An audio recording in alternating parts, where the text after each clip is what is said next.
tous et bienvenue à bord. Aujourd'hui on se retrouve pour une nouvelle vidéo et pas des moindres puisqu'on part sur un nouveau périple de vacances et cette fois-ci nous sommes en Islande. Alors j'ai décidé de partir en Islande, nous sommes au mois de janvier, donc on est en janvier 2023, du 5 au 10 janvier. Voilà, on va dire une dizaine de jours. Pourquoi janvier? Pourquoi l'Islande? Pourquoi l'hiver? Tout simplement parce que c'était l'occasion d'y aller, vu que je travaille pas en ce moment. Et pour voir les aurores boréales notamment. C'était un des points on va dire importants pour pouvoir visiter l'Islande, puisque certes c'est mieux de le faire l'été parce que les journées sont beaucoup plus longues, qu'il fait encore jour à 23h, qu'il fait beau, qu'il y a des macareux, donc c'est les oiseaux hein, en fait, on va dire emblématiques entre guillemets de l'Islande, il y a des fleurs qui poussent, toutes les routes sont quasiment accessibles, tous les campings sont ouverts, enfin bref. L'été c'est vraiment incroyable, mais l'hiver ça c'est un autre charme, la neige, les aurores boréales, le froid, donc voilà, c'était la grande aventure. Donc on est parti, je suis partie aujourd'hui de chez moi, donc je me suis réveillée à 6h pour prendre le train à 7h50 qui est arrivé du coup à Paris, Austerlitz à 9h20. J'ai ensuite pris le RER-C, puis le RER-C jusqu'à Pont-de-Rungis, puis le bus 183 jusqu'au terminal 4 de Orly, puisque c'est à l'aéroport d'Orly. Et ensuite, j'ai marché jusqu'au terminal 3 pour prendre l'avion qui était à 13h10. Donc voilà, grosse matinée, gros voyage. On est arrivé du coup, donc il y a 3h40 de vol, normalement 3h, entre 3h et 4h on va dire. Il y a 1 heure de décalage horaire en hiver et 2 heures en été, puisque l'Islande c'est sur le même créneau horaire, enfin le même fuseau horaire pardon, que les Açores, donc il y a 2 heures en moins, mais comme eux ils font pas le changement d'heure en fait, en gros voilà, c'est pour ça qu'il y a 1 heure en hiver et 2 heures en été. Donc on a atterri à 16h heure locale, soit 17h heure française. Donc c'était un gros voyage. On a vu le coucher de soleil, franchement c'était incroyable. Vous allez voir quelques petites vidéos parce que j'en ai pas beaucoup prises aujourd'hui. Aujourd'hui ça va être plutôt l'anecdote partie. Vous expliquer un petit peu ce qu'il faut savoir quand on va en Islande, c'est très très important. Déjà l'hiver, acheter des trucs chauds, genre tout ce qui est vêtements polaires, rembourrés, thermolactyle, toute cette panoplie de vêtements, il faut absolument en avoir. Rembourré, fourré, tout ce qui est chaud, qui va vous apporter du chaud, il faut le prendre. Ensuite, nous, on a loué un van en fait pour dormir dedans, parce que les hébergements, en fait, l'Islande est un pays qui est très cher, hein, le niveau de vie est très cher, et du coup les hébergements hors de prix. Donc on s'est dit on va cumuler les deux. C'était quand même déjà pas donné, mais voilà. Sauf qu'on n'a pas de chauffage nous dans le nôtre. Donc forcément, pareil, ça c'est un critère qu'il faut absolument prendre en compte. Si vous avez la possibilité de prendre un chauffage dans votre véhicule, faites-le. Voilà, ou prévoyez un gros budget, sinon auberge ou que sais-je. Parce que compliqué, là pour trouver un camping c'était un petit peu la galère, parce que celui de Reykjavik c'est quasiment le seul qu'il faut réserver en avance, parce que l'hiver, contrairement à l'été, ils prennent pas de réservation. La plupart des campings c'est le premier arrivé, le premier servi, donc ça il faut le savoir. Mais Reykjavik non, mais celui de Reykjavik, donc, je recontextualise, Reykjavik c'est la capitale de l'Islande hein, pour ceux qui ne savaient pas. Et du coup ouais, et c'est un peu compliqué. Reykjavik très cher, oulala, c'est quasiment le double voire le triple d'un prix basique dans les autres campings quoi. Donc bon, voilà.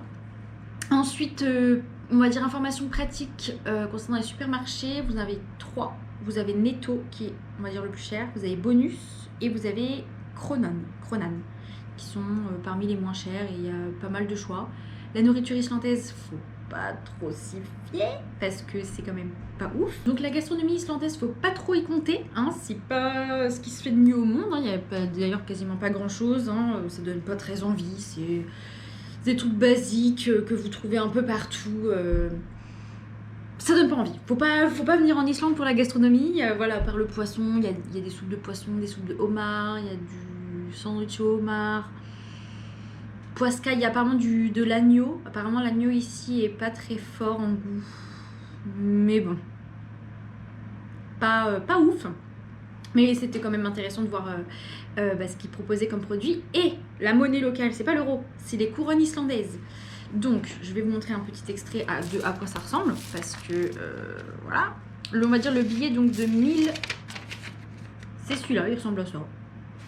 Je vais vous mettre une photo sur le côté avec les différents billets qu'il y a, et vous avez aussi des centimes. Les centimes c'est trop mignon parce que en fait c'est toujours des poissons.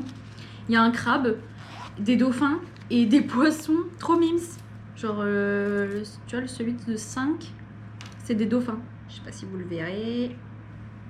Enfin bon, bref, vous allez voir sur la photo de toute façon. Donc voilà, ça il faut savoir. Donc nous, on a fait le changement directement à l'aéroport. Donc effectivement, le taux de change, hein, selon la banque, peut être plus ou moins cher. On a retiré, enfin moi et mon acolyte, on a retiré chacune 200 €, ce qui fait 30 000 couronnes islandaises. Donc c'est 30 000 ISK dans le monnaie locale. Voilà. Ensuite, qu'est-ce que je peux vous dire comme petites informations pratiques? L'essence, c'est le même prix, hein, mais c'est du coup en couronne islandaise, donc il faut faire attention. Il n'y a que diesel et essence. Il n'y a pas d'autres nanani, d'autres nanana, non. Diesel, essence. Diesel, c'est en noir, c'est écrit diesel, ou sinon c'est sous forme d'un Z, et l'autre c'est en rouge ou en blanc, ça dépend. Donc voilà. Pour les petites informations. Donc là, nous, on a pris donc notre van dans l'entreprise Go Campers. Donc Go Campers, c'était parmi les moins chers. Il y en a plein. Il y en a plein. Selon les types de van, les périodes et tout, c'est plus ou moins cher. Ça va dépendre, faut comparer. Mais nous, c'était Go Campers. La personne qui est venue nous récupérer est français. S'appelle Johan, il nous a donné plein de petits conseils, notamment les sites à regarder, que ce soit la météo ou les routes, parce que la météo est très changeante ici. Il faut faire attention à tout ce qui est vent, tout ce qui est neige. Faut vérifier en fait chaque jour. Et avant de prendre la voiture, très important de savoir dans quelle zone vous allez vous situer, si c'est une zone où il y a du vent, si c'est une zone où il va y avoir de la neige, parce que les routes peuvent être praticables ou non. Et donc, pour la météo, c'est weather.is, weather comme en anglais, le temps. Et pour les routes, savoir si elles sont praticables ou non, c'est road.is, donc route.is. Et sur les routes, vous avez chaque tronçon d'une couleur particulière, savoir si elle est praticable, si elle est glissante, si elle est très glissante, si elle est enneigée, si justement il y a des déneigeuses qui sont là pour justement vous permettre de passer. Ça c'est très important, ils vous racontent tout en fait directement à Go Camper, ça vous permet un peu de mieux comprendre comment se passe et vraiment être très très vigilant. C'est très important d'être très vigilant parce que en fait le temps peut changer d'une minute à l'autre. Il faut vérifier en fait à l'endroit où vous allez si justement vous pouvez rouler ou non et pas vous retrouver dans des situations pas cool. Donc voilà, assez important de toujours vérifier ça. Donc nous, c'est ce qu'on va faire tous les jours. Sur le weather.is, vous avez des caméras aussi qui vous montrent en temps et en heure. Un petit peu comme aux Açores, Spot Azores. Là, c'est pareil. Donc c'est quand même vachement cool et c'est quand même bien de le savoir parce que ça reste un pays quand même nordique. Hein. Surtout l'hiver, là, ça caille, il fait -15. Là, c'est les journées les plus froides. Apparemment, en décembre, c'était le mois le plus froid depuis genre 50 ans. Alors que novembre c'était le mois le plus chaud, donc c'est assez rigolo. Donc là, aujourd'hui, demain, ils annoncent hyper froid et après on retrouve des températures, on va dire, normales, genre -5, -3, comme il y a un petit peu en France à des endroits. Donc voilà, ça change quand même, faut vraiment être prêt, il faut vraiment pas rigoler sur les vêtements, les couches de vêtements, etc. J'essaierai de vous faire un tour du van demain pour que vous puissiez voir l'intérieur et l'extérieur. C'est très minimaliste, hein, il n'y a pas de place pour 107 personnes, mais on s'était dit que ça allait être suffisant pour nous deux, en tout cas pour ces 10 jours. Sachant que du coup en Islande, depuis 2017, il est interdit de camper sauvagement dans la nature. C'est obligatoirement dans un camping ou apparemment sur des parkings, mais pas trop loin des campings quand même. Ouais, à cause de, j'imagine, de touristes qui n'ont pas été très cool, ouais, c'est interdit, donc ça il faut le savoir. Si vous voulez loger, vous pouvez pas loger à la Belle Étoile comme ça à côté d'un magnifique point de vue. Non.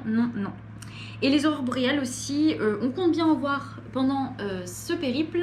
Apparemment, c'est des ondes magnétiques donc qui se font de l'ouest à l'est, ça se fait plutôt comme ça. Il n'y a pas vraiment, là apparemment c'est un bon mois, c'est très prometteur au niveau des aurores, donc j'espère qu'on va en voir. Par téléphone apparemment, en photo portable ça rend pas trop bien, c'est plutôt appareil photo et sinon les yeux, le souvenir. Vous avez des excursions qui vous en proposent avec Greyline, vous avez Reykjavik Excursion, vous en avez plein. Et vous pouvez le faire par vous-même aussi, c'est possible, il faut juste pas de lumière pour être sûr qu'il y en ait. Il faut pas qu'il y ait de nuages et il faut pas que ce soit la pleine lune. Et aujourd'hui, c'est la pleine lune. Donc c'est pas grave, on en verra demain. Là, on a réussi à trouver un camping parce que bon, la galère, hein, du coup les autres étaient fermés. Celui-ci, on y est passé genre 2 fois 15 minutes. Il y avait personne, on a appelé, il y avait personne. C'est très galère de trouver des numéros de téléphone des campings. Au final, un monsieur qui nous a répondu, qui parle français, très sympa. Les douches ne sont pas disponibles. Donc, par contre, les toilettes, oui. Là, on est dans la cuisine. Il fait très bon, il fait très chaud. Je sais plus le nom, je vous le mettrai sur le côté.